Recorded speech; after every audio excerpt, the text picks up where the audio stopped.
What's going on? It's Ricki. I'm backstage at River on the Rooftop with Dasha. Hey guys. Thank you for being here. Yeah, of course. This is like honestly one of my favorite events that we do every year because it's free to the public. It's like our way to give back to Nashville. And the way that people get so excited to see their favorite artists is like amazing to see. It's pretty cool. We just did a little announcement and we said your name and people went nuts. Really? So they're excited. Oh, that makes me so excited. They're really excited to see you. You never know with these things. You know? I get it. You never know. You're on a lineup with a bunch of other people. Some of you guys have very different sounds. You're like, is it going to work? Who knows? Is it going to work? Are people going to show up? You never know. They're here and they're very excited to see wait. you. So you just made your Grand Ole Opry debut, correct? Yes. That is like country goals. Yeah. You are a local Nashvilleian at this point. You went to Belmont. And that has to be like a very surreal, crazy moment for you. Yeah. Walking in, even backstage, the Grand Ole Opry has so much cultural history to it of country music. And walking in, I was like getting teary-eyed just looking around and seeing the plaques and the pictures of just years and years of country music history. Like that's where it all is. And it was such a bizarre feeling to get welcomed into the country world with arms wide open at the Opry. It was really amazing. What did you do when you got that call of like, hey, we want you to perform on stage at I the think Grand Ole Opry? I think I started crying. Okay, that makes sense. Yeah. That's a I reasonable cry about a lot of reaction. things. Yeah, I was just like, what? It just felt so almost out of grasp, and for it to happen so quickly was just like, oh my God, okay, yes, absolutely yes. Everything does seem to be happening really quickly. I know that obviously you've been creating music for so long, songwriting for so long. You started off doing pop music and now you're doing country. It must feel like it's all at once, but also like, oh my God, I've been waiting for this moment. Yeah. How do you balance those feelings? I'm still learning. That's the honest answer, is I'm still learning how to balance.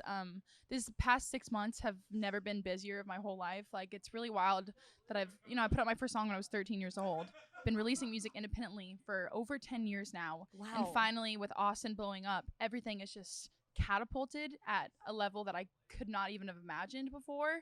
And so it's on grounding yourself. It's on staying like a normal human and going humbling yourself, taking out the trash, being normal. And then also kind of stepping into like, okay, artist Dasha is like really ready to shine. And so like doing everything I can to nurture her. And like you said before, probably a lot of crying. A lot of crying. Yeah, I've been crying a lot. I probably cried probably like 5 times a week for the past 6 months. Really? Yeah. Good cries? Half and half. Okay. But sometimes you have to cry to like get out whatever you're feeling. Oh, sometimes I don't even know why I need to cry, but I cry and I'm like, oh, I'm good. I'm also like queen angry crier. So like even when I'm mad about things, I'm crying. Yep, me too. Which is so frustrating. Because then you're like, I'm already frustrated and now I'm crying and I'm more mad now and now I'm crying even more. I literally wrote a song called I'm Too Mad to Cry about that feeling of just being like, oh my God. Yeah. Oh my God. So lots of crying, lots of taking out the trash, humbling yourself. Yeah, I totally get just that. girly things. Yeah. just a girl. You're just a girl. So the country music space, let's talk about that right now. So many people are kind of switching genres, and not necessarily like long haul switching genres, but coming out with country albums. For sure. Dabbling, checking it out. You, like I said, started out doing pop, switched to country.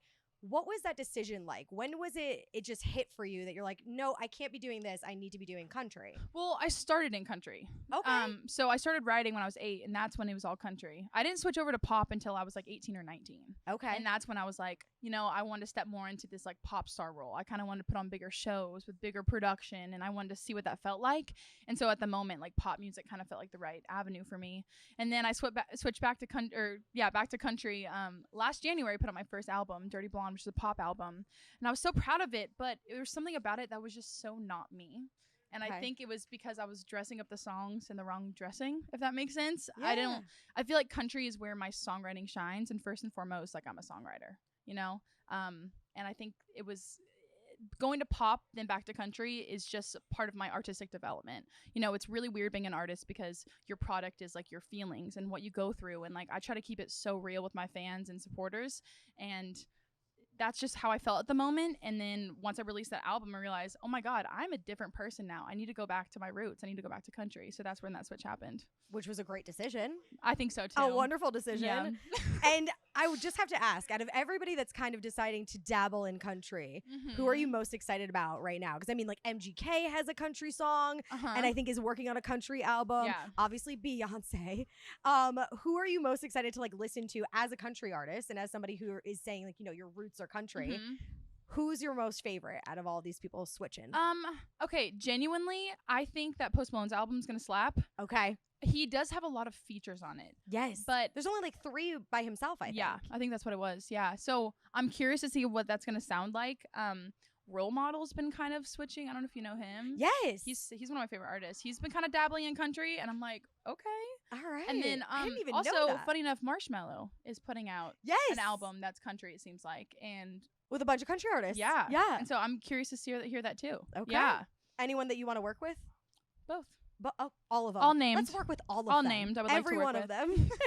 Your latest 2 songs, Austin and Didn't I, have line dances connected to them. Yeah. Is that something that you're thinking about when you're creating these songs? Are you like, I need it to have that hunky? No? Because like line dance, honky tonk, they go hand in hand. It just is, it's kind of the vibe. It's kind of my vibe too. Like I go line dancing all the time. I think it kind of happened. The Austin line dance happened so accidentally. Like I wrote the song. I was so pissed at this guy. Like I wrote the song out of anger, loved the song. And then I was like, wait, what could we do to push the song? Let's make a line dance. And so I made it up. Same thing with the Didn't I one. I wasn't even thinking I was going to make a line dance because I didn't want to be the line dance girl, you know? Okay. I was a little worried about that. And now here I am basically but calling you the line dance girl. But we did it for the music video, and it's really complicated. It took me 2 days to learn it. I saw the videos of you learning how to do it. Yeah. And I was flabbergasted because I am not coordinated like that. I've tried to line dance. Your girl's no good. It's a hard one for sure. I will say that. But I don't know. I think it's just fun. I think when I'm in the room, I'm thinking about more than line dances, and I'm more thinking about like how the audience, when I'm playing it live, will react. And a lot of times that's the boot clappy, danceable stuff. Yeah. And so line dances just work, you know? So it just kind of goes hand in hand. It just works out that way. Yeah, I think a lot about my audience, my fans, when I write music. That's, I think, the best way to do it because you're giving them exactly what they want. Didn't I read somewhere that you wrote it in 45 minutes because you were in Franklin and the tornado was coming through? We were about to get hit by a tornado. And literally, we had 45 minutes because we had chatted for so much of the session. Not wasted. We were bonding and like having a good chat.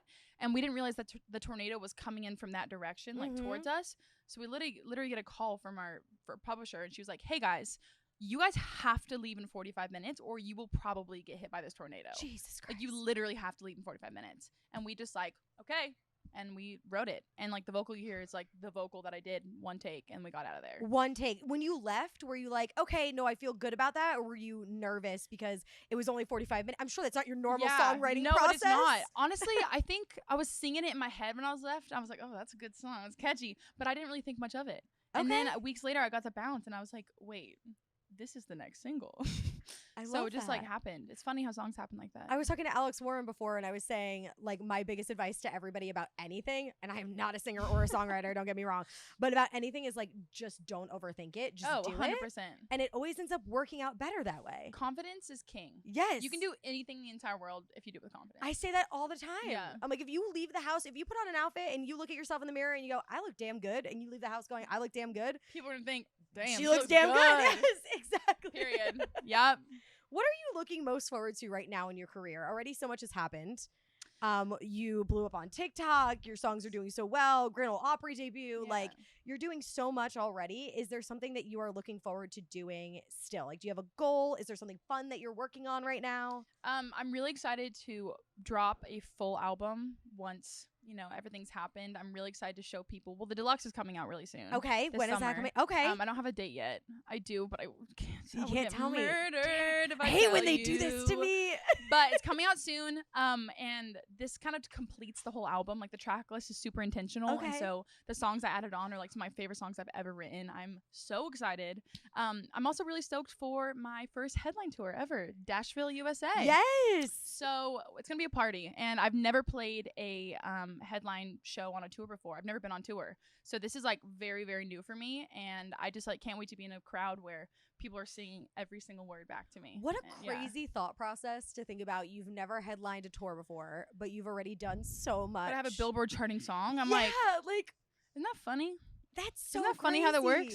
But I think that's also kind of the power of independent artistry and TikTok and things like that, and what you can do with those tools if you use them correctly. Absolutely. But like, that's amazing to hear, because I didn't put the 2 and 2 together until speaking to you right now, that's how that worked out. That's wild. I know. It's pretty Congratulations. Wild. Thank you. Thanks. You're doing amazing. I'm so happy for you. Thanks. And obviously, as a local Nashvilleian, I'm like, hell yeah. Let's go, Nashville girlies. That's awesome. Do you miss being home? Like, do you miss being in Nashville? I know you're traveling all the time. I'm such a homebody too. Like, I got to sleep in my bed last night, and I was cuddled in. I was like, oh my God, I'm so happy here. Do you have like one place that you love so much in Nashville that like whenever you come back home, you're like, I need to go there? And whether it's a restaurant or a bar. You know, I do. I always DoorDash Bar Taco. Okay. That's my happy place. Hell the pork belly tacos. I've never had the pork belly ones.